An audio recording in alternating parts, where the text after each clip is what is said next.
नमस्कार। इस समय मौजूद हैं दिल्ली के सिंगू बॉर्डर पर और किसान आंदोलन की कवरेज हम लगातार आपको दिखाते आए हैं। सर्द रात से सर्द सुबह हो चुकी है। जी हां, सर्द रात से सर्द सुबह हो चुकी है और इस कंपकपाती ठंड में किस तरह से यहां पर जो तमाम किसान परिवार यहां पर रहते हैं उनके लिए किस तरह से हेमकुंड फाउंडेशन की तरफ से यहां पर कैंपिंग वाटरप्रूफ टेंटों की व्यवस्था की गई है, जिसकी तस्वीरें आप देख सकते हैं कि किस तरह से इतनी ज्यादा ठंड है। जहां पर आप अपने घरों में सोते होंगे, रजाइयां लेकर सोते होंगे, लेकिन किस तरह से यह परिवार है जो इन वाटरप्रूफ टेंटों में रह रहे हैं, क्योंकि बारिशों के दिन चल रहे हैं। ऐसे बहुत से परिवार यहां पर रह रहे हैं। उनसे जानना चाहेंगे, पाजी क्या कहना चाहेंगे, आप कहां से आए हैं और कितने समय से यहां पर रह रहे हैं? से आए हैं जी। तो कितने दिन हो गए जी। तो क्या कुछ सरकार से अपील करेंगे? 45 दिन हो चुके हैं, ठंड लगातार बढ़ रही है, तापमान लगातार बढ़ रहा है। आज मीटिंग है 8 तारीख को, लगता है कि कोई फैसला आ पाएगा? हाँ जी, कोई हल होना चाहिए। सरकार ਨੂੰ ਕਿਸਾਨਾਂ ਬਾਰੇ ਸੋਚਣਾ ਚਾਹੀਦਾ। अन्नदाता ਜਿਹੜਾ ਦੇਸ਼ ਦਾ ਢਿੱਡ ਭਰਦਾ, ਦੇਸ਼ ਦੇ ਲੋਕਾਂ ਦਾ, ਉਹਦੇ ਬਾਰੇ ਸੋਚਣਾ ਚਾਹੀਦਾ। ਉਹਦੇ ਬਾਰੇ सोचना चाहिए।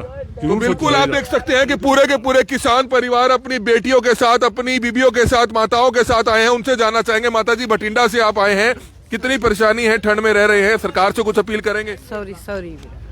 तो आप देख सकते हैं कि परेशानी अपने आप में बड़ी है, लेकिन आप देख सकते हैं कि ये तमाम परिवार किस तरह से इन टेंटों में रहते हैं।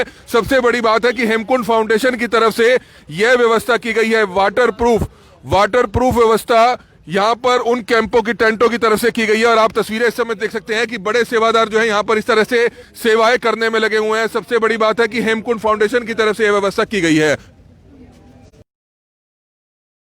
यह व्यवस्था की गई है। सबसे बड़ी बात है कि लगातार बारिश हो रही है और बारिश में आप देख सकते हैं कि ये तमाम परिवार किस तरह से इन वाटरप्रूफ टेंटों में रहते हैं। सर, क्या कुछ बताना चाहेंगे? 45 दिन हो चुके हैं और कितने दिनों से आपने यह व्यवस्था की है और क्या कुछ कहना चाहेंगे? सर्द रात से सर्द सुबह हो चुकी है, क्या कहना चाहेंगे? पिछले 1 महीने पहले जब बारिश आई थी तो हमारी जो टीम ने सोचा कि क्यों ना ये वाटरप्रूफ जो टेंट लगाए जाएं, तो हमने ये इंस्टॉल किए हैं। तो 1 महीना हो गया है। तो अभी किसान भाइयों के लिए और जो लेडीज़ को हम फर्स्ट प्रायोरिटी दे रहे हैं, तो उनके लिए ये टेंट व्यवस्था दी है। तो बिल्कुल आप देख सकते हैं कि ये तमाम परिवार किस तरह से इन टेंटों में रहते हैं। सबसे बड़ी बात है कि बारिश बहुत ज्यादा है, लेकिन किसान परिवारों को सरकार से उम्मीद है कि 8 तारीख की आज की जो मीटिंग है शायद किसानों के लिए एक नया दिन लेकर आए और शायद जो किसान परिवार यहाँ रह रहे हैं, तमाम किसान यहाँ पर रह रहे हैं, हरियाणा, पंजाब और दूसरे राज्यों से यहाँ पर रह रहे हैं, उन्हें उम्मीद है कि कहीं ना कहीं उनकी समाधान जो है आज निकल सकता है। कुछ माताएं हमारे साथ मौजूद है। माता जी, कहाँ से आप आए हैं और कहाँ पर क्या कहना चाहेंगे? सरकार से क्या अपील करना चाहेंगे? क्या कहना चाहेंगे? आप सरकार से अपील करेंगे कुछ? सरकार से अपील करते हैं जी, हमारे कानून रद्द करे और हमें खुशी खुशी अपने घर भेजे। इतनी मौतें होली, इतने जिम्मेदारों की कुर्बानियाँ होली। तो सुबह हो चुकी है, सारी रात आप ठंड में इस तरह से सोए और सुबह भी ठंड है बहुत ज्यादा। कैसे गुजार रहे हैं, कैसे मतलब जीवन व्यतीत कर रहे हैं यहाँ पर?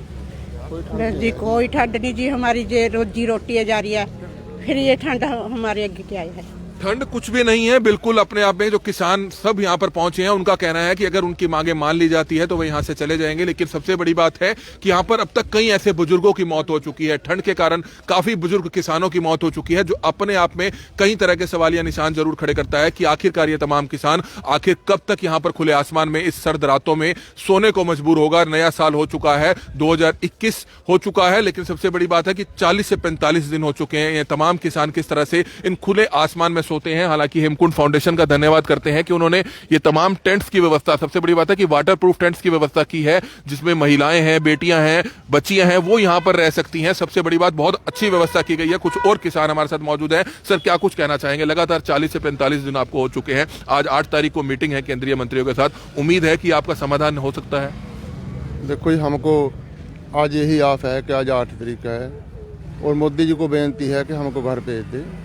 कानून हमने नहीं बनाए, कानून मोदी साहब ने बनाए हैं। मोदी साहब इसको रद्द कर दे, हमारे हाथ जोड़कर बेनती है।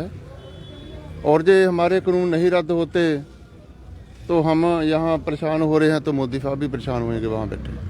तो मोदी साहब को यही बेनती है, हमारे ये कानून रद्द कर दें। तो बिल्कुल आप देख सकते हैं, आप अपने घरों में सो रहे होंगे, लेकिन आप जब देखेंगे कि किसान परिवार किस तरह से इस ठंड में जो है खुले आसमान के नीचे सो रहा है, मैं आपको सामने की तस्वीरें दिखाना चाहूंगा कि आप तो गर्म पानी से जरूर नहाते होंगे, लेकिन ये तमाम बुजुर्ग 70 से 80 साल के बुजुर्ग किसान, तमाम किसान किस तरह से इस ठंडे पानी से यहाँ पर सुबह सुबह नहाते हैं, पाठ करते हैं और किस तरह से सारा दिन यहाँ पर लंगर की व्यवस्था की जाती है, लंगर सेवा करते हैं। इस कपकपाती ठंड में आप आप अंदाजा लगा सकते हैं कि अगर आप खुले आसमान में सोएंगे, खुले आसमान में सारा दिन बिताएंगे और सुबह सुबह इस तरह से ठंडे पानी में रहेंगे तो अपने आप में आपके भी रोंगटे जरूर खड़े हो जाएंगे। जो ये तमाम किसान किस तरह से लगातार जो है 45 दिनों से अपनी आवाज बुलंद करता हुआ नजर आ रहा है, देश भर के किसानों के लिए आवाज बुलंद करता हुआ नजर आ रहा है। लगातार हम आपको 26 तारीख से जो है सिंगू बॉर्डर से जो है लगातार तस्वीरें दिखा रहे हैं और जैसा कि आपने अंबाला की कवरेज देखी, सोनीपत से देखी और आज हम पहुंचे हैं दिल्ली के सिंगू बॉर्डर पर। सबसे बड़ी बात है कि आज का दिन काफी महत्वपूर्ण इसलिए बन जाता है क्योंकि आज केंद्रीय मंत्रियों के साथ जो है किसान जत्थेबंदियों की और किसान संगठनों की एक अहम बैठक होनी है। विज्ञान भवन में यह बैठक तकरीबन 2 बजे शुरू हो जाएगी। सभी देश के लोगों की, खासतौर पर दिल्ली के लोगों की और सभी किसान लोगों की जो है इस बैठक पर उम्मीद है, इस बैठक पर जो है नजर टिकी हुई है कि शायद जल्द से जल्द जो है उनका समाधान निकल पाए। और आप देख सकते हैं कि तमाम जो लोग हैं ठंड में, क्योंकि सुबह हो चुकी है, रात को हम यहाँ पहुंचे थे और सुबह से हम आपको लगातार ये लाइव कवरेज दिखा रहे हैं कि किस तरह से आप देख सकते हैं कि तमाम जो लोग हैं सुबह नहा धोकर तैयार होते हैं। किस तरह से आप देख सकते हैं, कुछ सरदार जी हमारे साथ मौजूद हैं। पाजी क्या कहना चाहेंगे? ठंडा पानी रहता है, काफी परेशानी जरूर होती होगी, लेकिन लगातार आपका जो संघर्ष है लगातार 45 दिनों से जारी है, क्या कहना चाहेंगे? 45 दिन में संघर्ष चल रहा, जो संघर्ष चल रहा है, जो कानून है जल्दी से जल्दी रद्द करने चाहिए हैं क्योंकि ठंड बहुत है, बुजुर्ग बंदे बहुत तंग ज्यादा है। तो ठंड बहुत ज्यादा है। सबसे बड़ी बात है कि व्यवस्था हालांकि सभी गुरुद्वारों की तरफ से, दिल्ली सिख गुरुद्वारा प्रबंधक कमेटी की तरफ से, सभी संगठनों की तरफ से की गई है। आप देख सकते हैं कि किस तरह से वाटर टैंक्स हो, पानी की टैंकियां हो, सभी तरह के इंतजाम है। लेकिन ठंड इतनी ज्यादा है कि आप अंदाजा लगा सकते हैं कि यहाँ पर जो खुले आसमान के नीचे जो लोग सोते हैं किस तरह से अपना जीवन व्यतीत कर रहे हैं। लेकिन उनकी मांग यही है कि जब तक यह कृषि कानून, तीनों कृषि कानून वापिस नहीं हो जाते तब तक वह यहाँ से नहीं जाएंगे। और आज तो आप देख सकते हैं कि तमाम किसान हैं, कुछ और बुजुर्ग किसान हमारे साथ मौजूद है। पाजी क्या कहना चाहेंगे? 45 दिन हो चुके हैं लगातार दिल्ली के सिंगू बॉर्डर पर आप डटे हैं, रात को खुले आसमान में सोते हैं, सर्द रातों में सोते हैं, सुबह ठंडे पानी से नहाना पड़ता है और क्या मांग है? लगातार आप मांगों पर अड़े हुए हैं। आज सरकार से मीटिंग है, उम्मीद है आपको कि कहीं ना कहीं